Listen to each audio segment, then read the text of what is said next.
दोस्तों, आ रहा है पति पत्नी में प्रेम संबंध को बढ़ाने के लिए महाकरवा चौथ। सुहागिन महिलाओं के लिए करवा चौथ का व्रत किसी वरदान से कम नहीं है। इस व्रत को धारण करने से पति की आयु लंबी होती है तथा 7 जन्मों तक यही प्यार हमें प्राप्त होता है और पति को उनके कार्यों में जीवन में सफलता की भी प्राप्ति होती है और वैवाहिक जीवन भी सुखमय बना रहता है। इस व्रत को हर एक सुहागिन महिला बिल्कुल ही निर्जल रूप से धारण करती है। कार्तिक माह के कृष्ण पक्ष की चौथी तिथि को करवा चौथ पर सुहागिन महिलाएं इस व्रत को धारण करती हैं और 16 श्रृंगार धारण करके विधि विधान से माँ चौथ माता की इस दिन पूजा की जाती है और फिर चंद्रमा उदित होते हैं तो उनके दर्शन करने के पश्चात अपने पति के दर्शन करती हैं और विधि विधान से चंद्रमा को अर्घ देकर उनकी पूजा अर्चना करके पति के चरण स्पर्श करके उन्हीं के हाथों से जल ग्रहण करती हैं और इस तरह से इस व्रत का समापन होता है। तो ये व्रत सूर्योदय से लेकर चंद्र उदय तक किया जाता है, जो कि पूर्ण रूप से निर्जला धारण किया जाता है। आज की इस वीडियो में आप सभी को मैं बताऊंगी कि साल 2025 में करवा चौथ का व्रत कब है, कार्तिक मास के कृष्ण पक्ष की चतुर्थी तिथि कब प्रारंभ होगी और कब इसका समापन होगा, कब व्रत धारण किया जाएगा और पूजा करने का शुभ मुहूर्त क्या होगा, चंद्र उदय का समय क्या रहेगा, करवा चौथ पर पूजा किस प्रकार से करनी चाहिए, क्या विधि रहेगी, क्या इसके नियम होंगे और कौन सा एक उपाय करने से पति को दीर्घायु प्राप्त होने के साथ साथ पति हर एक कार्य के क्षेत्र में तरक्की करते चले जाएंगे। दोस्तों, आज की इस वीडियो में संपूर्ण जानकारी आप सभी के साथ शेयर करने जा रही हूँ। तो इस वीडियो को सबसे पहले तो लाइक कर दीजिए, कमेंट सेक्शन में जय करवा माता अवश्य से लिखिएगा। साथ ही साथ एक रिक्वेस्ट ये भी है कि इस वीडियो को आप पूरा ध्यान से देखिएगा, अंत तक सुनकर जाइएगा, क्योंकि बहुत ही इम्पोर्टेंट महत्वपूर्ण जानकारी आप सभी के साथ में शेयर करूंगी। सबसे पहले तो जान लेते हैं कि कार्तिक मास की चतुर्थी तिथि कब प्रारंभ हो रही है और ये कब समाप्त होगी। करवा चौथ का व्रत हमें किस दिन धारण करना है, तो देखिए, चतुर्थी तिथि का प्रारंभ होगा 9 अक्टूबर को रात में 10:54 पर और चतुर्थी तिथि का समापन हो रहा है 10 अक्टूबर की रात 7:38 पर। तो सूर्योदय कालीन तिथि 10 अक्टूबर को हमें प्राप्त हो रही है, इसलिए 10 अक्टूबर 2025 को सूर्योदय कालीन तिथि के अनुसार करवा चौथ का व्रत धारण कर लिया जाएगा और 10 अक्टूबर को शुक्रवार का दिन रहने वाला है, जो कि माँ लक्ष्मी का सबसे प्रिय दिन भी माना जाता है। और कोई भी व्रत जब भी हम धारण करते हैं तो उसके एक दिन पहले से ही शुद्धता का ध्यान रखा जाता है, मतलब शुद्धिकरण इत्यादि एक दिन पहले से ही नियम लागू हो जाते हैं।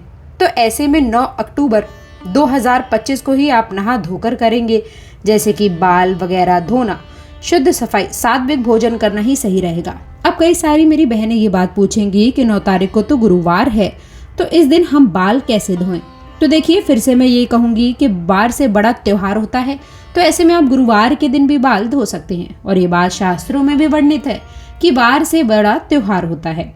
दोस्तों, जब भी कोई बड़ा व्रत होता है तो इस प्रकार के जो वर्ष भर में एक बार व्रत या फिर त्योहार आते हैं, तो उस व्रत में नियम का पालन करना अत्यंत आवश्यक रहता है। तो ऐसे में वार का ध्यान नहीं रखा जाता है, मतलब आपको उसी व्रत के नियम का पालन करना चाहिए जो व्रत आप धारण करने वाले हैं।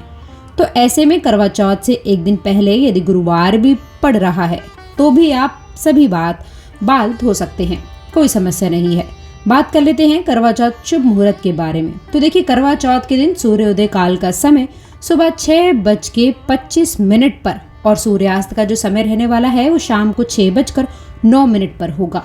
ब्रह्म मुहूर्त का समय सुबह 4:49 से सुबह 5:37 तक ब्रह्म मुहूर्त रहने वाला है। ऐसे में आप सभी इस समय स्नान करेंगे। और अब बात ये कर लेते हैं कि आखिरकार सरगी कब खाएं। तो देखिए, सरगी खाने के लिए आपको 4 बजे से लेकर 5 बजे का जो मुहूर्त है वो सबसे शुभ मुहूर्त माना जाएगा।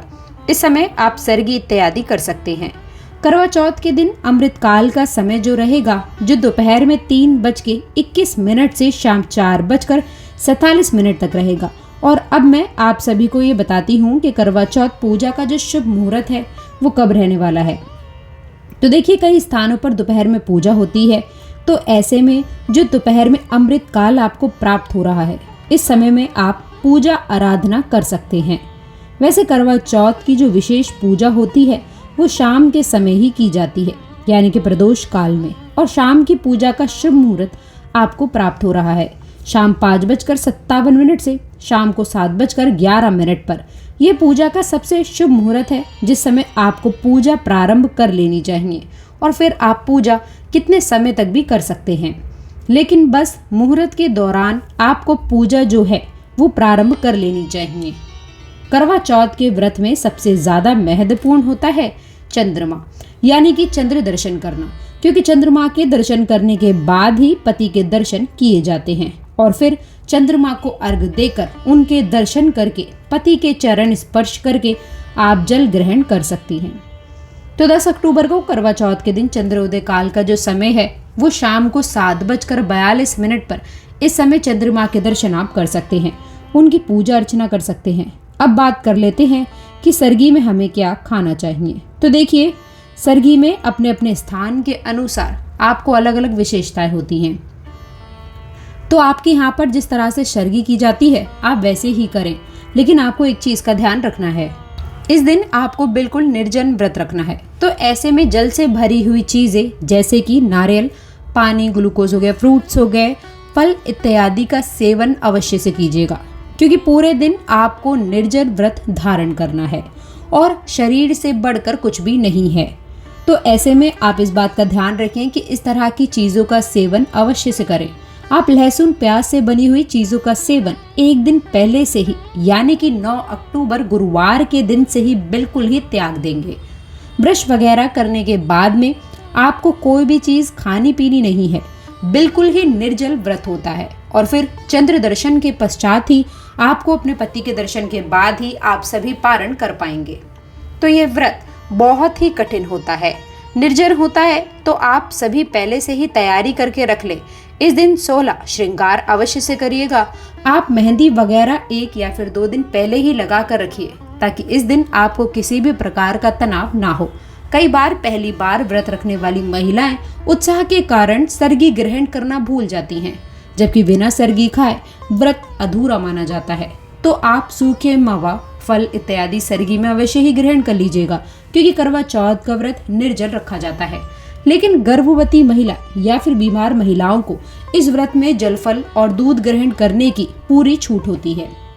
व्रत के दिन कैंची, सुई, चाकू, धारदार नुकीली वस्तुओं का उपयोग करने से आपको बचना होगा, और मान्यता ये है कि इन चीजों का उपयोग करने से व्रत का फल कम हो जाता है। तो ये थी आज की खास जानकारी। यदि आप जानना चाहते हैं कि करवा चौथ पूजा में विधि क्या रहेगी, इस व्रत को रखने से पहले सरगी में हम क्या क्या और क्या क्या चीजें शामिल कर सकते हैं, व्रत के नियम क्या हैं, सास की थाली कैसे तैयार की जाती है, संपूर्ण जानकारी यदि आप और भी विस्तार से जानना चाहते हैं, करवा चौथ में हमें क्या खाना चाहिए, क्या नहीं खाना चाहिए, क्या खाने से व्रत खंडित हो जाता है, यदि आप ये सब जानना चाहते हैं, और करवा चौथ के दिन हमें क्या खरीद के अपने घर लाना चाहिए, क्या शुभ मुहूर्त है, क्या अशुभ होता है, मासिक धर्म में आप व्रत कैसे रखेंगे, यदि जानना चाहते हैं तो कमेंट बॉक्स में अवश्य से बताइएगा। मैं अगली वीडियो में ये सारी जानकारी आपके लिए कवर करके जरूर लाऊंगी। अंत तक जुड़े रहने के लिए आप सभी का बहुत बहुत धन्यवाद।